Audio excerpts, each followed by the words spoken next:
America को बुलाया कौन? कहा कि बांग्लादेश को बचा लीजिए। तो पाकिस्तान अमेरिका यहां से चल दिया अपना बड़का जहाज लेकर, 7वां बेड़ा। कौन सा बेड़ा? हम लोग का जो आईएनएस विक्रांत था ना, उससे डबल बड़ा ये था 7वां बेड़ा। इतना बड़ा जहाज था कि इसके ऊपर 40 ठो उड़ने वाले जहाज आते थे। इसके में परमाणु बम था, परमाणु बम लगा हुआ था। किसमें? 7वां बेड़ा में। और इसके साथ पनडुब्बी, डिस्ट्रॉयर, फ्रिगेट, मतलब ये जब चला था तो अपने साथ 30 से 35 पानी वाली जहाजों को लेके चला था। ये अकेले चलता ही नहीं था, इतना खतरनाक चल दिया 7वां बेड़ा लेके यहाँ पर। अब भारत का हालत खराब, ये अकेले युद्ध का गेम पलट देता। पूरे इराक को ये अकेले हरा दिया था 7वां बेड़ा, अकेला गेम पलट देता इसका परमाणु बम से लेकर। और दूसरा एक बात और होता है ना, देखिए गांव का बहुत बड़ा दबंग आदमी आपको एक तमाचा मारेगा ना, तो आप बस कंप्रोमाइज करिएगा, आप पलट के उसको नहीं मारते हैं। और ये सबसे बड़ी गलती हो जाती है। पलट के मजबूत इंसान को कभी नहीं मारना चाहिए। अब मारना चाहिए तो एक बार में उठना नहीं चाहिए, वो एक बार में अगर उठना नहीं चाहिए उसको, कभी भी नहीं, कितना भी बड़ा रहे यहाँ पे, एक बार में उठना नहीं चाहिए। कहियो कुछ मार दो ससुरात, लेकिन एक बार में। भारत ने कहा कि कुछ भी हो जाए 7वां बेड़ा आओ। मानते हैं कि नहीं लड़ पाएंगे तुमसे, क्योंकि हमारे पास उस समय टेक्नोलॉजी नहीं, मारेंगे तो तुमको हम पक्का। ये चोट्टा अमेरिका ब्रिटेन को भी बुला लिया, चल चल चल मारे के हो लोग, चल चल चल चल। फ्रांस को भी बुला लिया, चल चल चल भारत के मारे को। आई चोट्टा आ गया सब। आज ये मोदी जी को बर्गर खिला रहा है सब, समझ में आ गया कि नहीं? पिज्जा खिलाता है सब। लेकिन ये चोट्टे मारने आए थे सब हम लोग को। इतिहास कोई भूल जाए, हम ना भूलने वाले हैं, कभी नहीं भूलना चाहिए इतिहास। ये हम मानते हैं कि हम लोग, मतलब हम लोग भी लिट्टे का मतलब हुआ था युद्ध में, सब कुछ दिया जाता, लेकिन अमेरिका भी शरीफ नहीं है युद्ध में। कोई अंतरराष्ट्रीय रिलेशन में हम लोग को देश देखना है, शराफत नहीं। समझ आ गया ना? सब आया था सब मिल के मारने। इंदिरा गांधी के तो हालत खराब हो गया। इन्होंने कहा रसिया को, याद है कुछ? गैलो हमारा हालत खराब। यह सब लेके आई चोट्टा बहुत कमीना होता है सब। पहले अमेरिका आएगा, फिर ब्रिटेन आएगा, फिर फ्रांस आएगा, उसके 29 देश आ जाएंगे सब नाटो सेना लेकर। अब बताइए 29 देशों से एक आदमी अकेले लड़ पाएगा?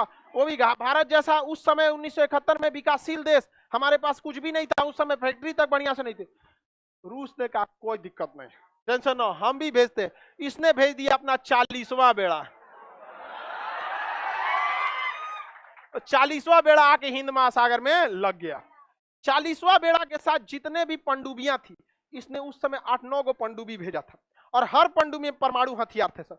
पनडुब्बी को रूस ने जानबूझ के पानी के ऊपर ले आ दिया कि देखो यहाँ पे, चारों ओर से सजा दिया, जहाज वहाज सब सजा दिया यहाँ पर। और विक्रांत को कहा कि निकलो अब तुम, कहां से? अंडमान निकोबार, मारो इसको धा के।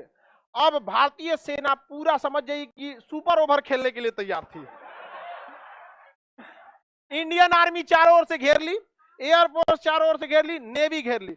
इसने कहा कि हम गारंटी लेते हैं कि चोट्टा में से एक वो अंदर नहीं आएगा, बाकी तुमको धोना है तो धो दो। इंदिरा गांधी मानेकशा से कहीं सुन रहे हैं ना? मानेकशा कहा कि आपको सुनाने की जरूरत नहीं, काम चालू है, वर्क ऑन प्रोग्रेस। इतना मार मारा गया बांग्लादेशियों को जिसका कोई हद नहीं। और यहां आके खड़ा हो गया कौन सा? 40वां। अमेरिका यहां पहुंच गया, इसका बेड़ा 7वां बेड़ा। इस सोचा इधर से निकले तो इधर आ जा रहा था, सोचा इधर से निकले तो इधर आ जा रहा। नहीं, अझुराने का तरीका, आओ तो ना देख लेते, चल तो नहीं गांव में तो जो तो हमारी खेत में तन जेबी यहाँ आओ तो देखते हैं। अब इसके ऊपर मिसाइलें तैनात थी, ऑटो एयर डिफेंस की मिसाइलें। इसके पास जो एयर डिफेंस S-400 अभी भी कितना तगड़ा, कोई आता है S-400 के आगे? कोई नहीं। इसने अपने एयर डिफेंस को एक्टिवेट कर दिया, और वो एयर डिफेंस इतना खतरनाक था कि 400 किलोमीटर के दायरे में कोई भी आएगा ना, तो जहाज के कैप्टन को वार्निंग दे देगा कि आ गए हैं एक आदमी नाश्ता के लिए। 400 किलोमीटर दूर पहले कैप्टन को बता देगा कि खाना पीना छोड़ो, लग जाओ। और अगर 300 किलोमीटर तक आ गया तो पूरे जहाज पे वार्निंग बजा देगा, पूरा सायरन बजा देगा कि आ गया है कोई, 300 किलोमीटर दूर है। 200 किलोमीटर पे रहेगा तो सीधा खबर भेज देगा मॉस्को कि चोट्टा कुछ नहीं किया है अभी तक। हम उसको 400 किलोमीटर से वार्निंग दे रहे हैं, अभी तक क्या नहीं किया यहाँ पे। और 100 किलोमीटर के दायरे में आएंगे तो कहेगा भाड़ में जाओ, मार देते हैं खुद। रूस ने पूरे अपने एयर डिफेंस को एक्टिवेट कर दिया और अमेरिका को बता दिया कि दम है तो आ जाओ। अमेरिका 400 किलोमीटर दूर से कह रहा था वापस चल जाओ, ठीक नहीं होगा। वापस चल जाओ, ठीक नहीं होगा। कहा, अमेरिका ने कहा कि हमारे पास 150 से ज्यादा परमाणु हथियार लेके आए हैं, छोड़ेंगे नहीं भारत को। इस बार हमेशा श्रीलंका समझाएगा, श्रीलंका से भगा दिया, नेपाल से भगा दिया, अब की नहीं जाएंगे हम, हमारे पास 150 से ज्यादा परमाणु हथियार है। रूस ने कहा कि जब हम चले थे तो हमें बहुत जल्दबाजी थी, इसलिए हम गिनती नहीं किए, लेकिन लगभग 300 से ज्यादा है। कहा कि हम गिने नहीं है, लेकिन 300 से ज्यादा। गिनती चालू थी 300 के बाद, अगर हम गिने नहीं, जल्दी में आना था। हमको इस सब का धमकी मत देना, बहुत महंगा पड़ेगा। तो इंग्लैंड कहा था, sorry we are late, we should return, you should return और you must have to return, तुम्हें लौटना ही होगा। चल गया ब्रिटेन, चल गया। यहाँ पे ब्रिटेन को एहसास हो गया था कि 1857 नहीं है, देश आजाद हो चुका। और आपको जानकर ताज्जुब होगा, जूता भिगा के मारना किसे कहा जाता है? ये आईएनएस विक्रांत जो था ना, ये ब्रिटेन से खरीदे थे लोग।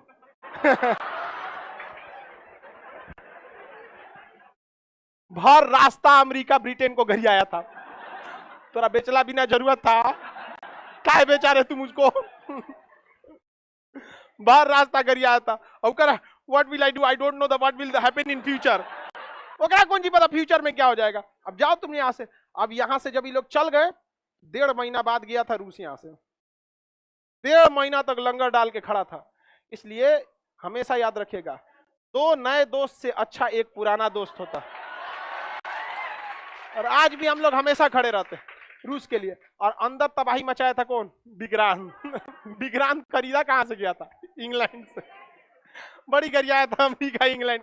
इसलिए देखिएगा, जल्दी अमेरिका वगैरह बड़ा हथियार भारत को बेचना नहीं चाहते हैं। भारत की विदेश नीति स्वतंत्र। यहां से पाकिस्तान की 93,000 फौजी ने सरेंडर कर दी। 93,000, 1 लाख फौजियों ने अपना बेल्ट उतारा। फौजियों के सरेंडर का होता है, स्टार नोच दिया जाता है, बेल्ट रख दिया जाता है और बंदूक को नीचे रख दिया जाता है। सारे फौजी खड़े थे बंदूक लेके। उन गधों के सामने अगर हिम्मत, अगर भारतीयों के सामने कोई कहता सरेंडर करने के लिए, 93,000 फौजी धाए धाए गोली मारते कि निपट जाता।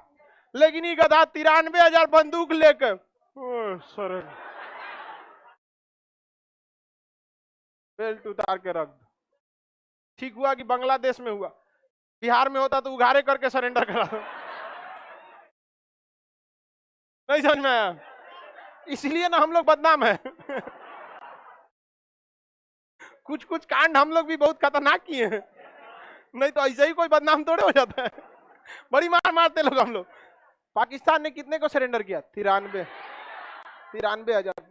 उसी लड़ाई में जहां 120 फौजियों ने सरेंडर नहीं किया, उसी लड़ाई में 93,000 ने सरेंडर। इसका कारण भी है, बाप बाप होता है। समझ में आएगी नहीं? इनको लगता है कि भारत से ये कश्मीर छीन लेंगे। अपना बांग्लादेश याद करो, भारत से कश्मीर छीन लेंगे। यहाँ पर 93,000 फौजियों ने सरेंडर किया था। और उसको हम लोग सरकारी स्कूल में सेशन बंद किए थे लोग कि एडमिशन नहीं होगा सरकारी स्कूल में।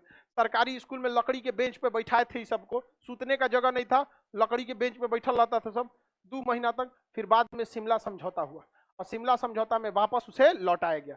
यहाँ भारत ने एक गलती कर दिया था, उसको कहना चाहिए था कि तुम यहाँ से पीओके से जब तक नहीं लौटोगे, इन 93,000 को हम नहीं लौटाएंगे। लेकिन आगे बात समझिए, 50 साल आगे आके 50 साल पहले की घटना पे आपको हंसना बहुत इजी होता। याद रखिएगा, आज से 50 साल बाद आने वाली पीढ़ियां हम लोग का मजाक उड़ाएगी कि कोरोना से मर गया था सब, मजाक उड़ाएगी। 50 साल तो बहुत दूर है, 5 साल वेट कीजिए, लोग कहेंगे कोरोना से मर गया, खांसी सर्दी से मर गया। क्योंकि 50 साल बाद चीजें बहुत चेंज हो जाती है। आज आप अपने परदादा को भले बोल सकते हैं कि जमीन इतना सस्ता मिल रहा था, काहे नहीं खरीद लिए? 2-3 हजार रुपया में जमीन मिल रहा था, आप वही खरीद लीजिए ना। नहीं तो आने वाले 100 साल में आपके बाल बच्चे गरियाएंगे कि इतना सस्ता जमीन थी। जमीन सस्ती थी तो पैसा भी उस समय कम था। तो अभी के और में कह सकते, उस समय इतना बड़ा दबाव था, अमेरिका मार देता। अमेरिका को मिसाइल तो क्या कर लेते? दूसरे के बल पे हम लोग कब तक लड़ाई लड़ेंगे? यूक्रेन तो लड़ने गया था दूसरे के बल पे, ज्यादा देर तक युद्ध सही नहीं है। लेकिन शिमला समझौता में एक चीज अच्छी बात थी कि दोनों देश कभी भी किसी थर्ड पार्टी को एंट्री नहीं करेंगे। जब भी समझौता होगा कश्मीर के मुद्दे पर तो आपस में बैठ के, अब पाकिस्तान चल जाता है सऊदी अरब देशों के पास यूएनओ में, तो भारत कहता है कि देख भाई तोरे प्रधानमंत्री का साइन है रे, क्या कहा है कि भारत कश्मीर